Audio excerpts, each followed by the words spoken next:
कांग्रेस नि hoarding नरै दालबिदाल आमसायो हेफाजाखा BJP नि hoarding सांग्रंशालो हास्ते Congress भवनो कायसा कक्थुम पान्दा खलायै आबहायनो कक्सिल सामुंगति साका हाकोतर कांग्रेस सितां फांजक जारिता लाइफ्लां सांग्रंशालो हास्ते कांग्रेस नि असमारकनि साकथार मुंबाई कांग्रेस भवनो खलायजाखा कायसा कक्थुम पान्दा मानजाका हाकोतर कांग्रेस नि तां फांजक जारिता लाइफ्लां न खबै गुबुन अजमारक कक्थुम पान्दा ककनारकना थांगै हाकोतर कांग्रेस नि तां फांजक जारिता लाइफ्लां हास्ते बीजेपी नि असमारकनि साकाओ कक्सिल जाखा कांग्रेस नि होर्डिंग नरै दालबिदाल आमसायो हेफाजाखा बीजेपी नि होर्डिंग हनै होर्डिंग हटाकर भाजपा की होर्डिंग लगा दी गई है ना। और मैं खुद एक जगह का इंस्पेक्शन करके आई। आपको ये दिखाई दे रहा है, इसमें कांग्रेस पार्टी का होर्डिंग लगा हुआ है।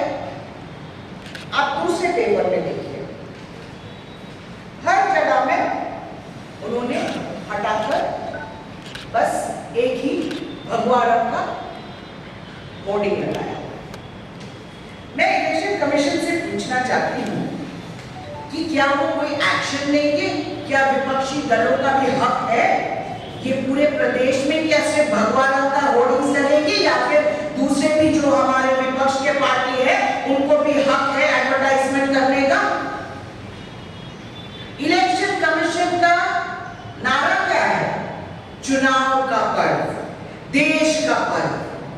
पर मैं आप सबको ये कहना चाहती हूं कि चुनाव के पर्व के नाम पर ये लोकतंत्र का हत्या कर रहे हैं। देश का गर्व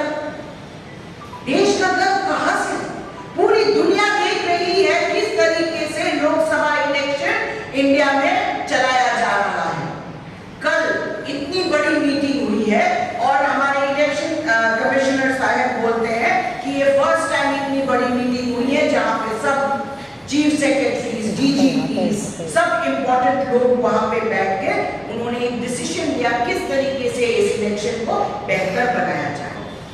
राजाखर आगुरी निशिमी प्रणबनि कक्थुम चिनी खरां।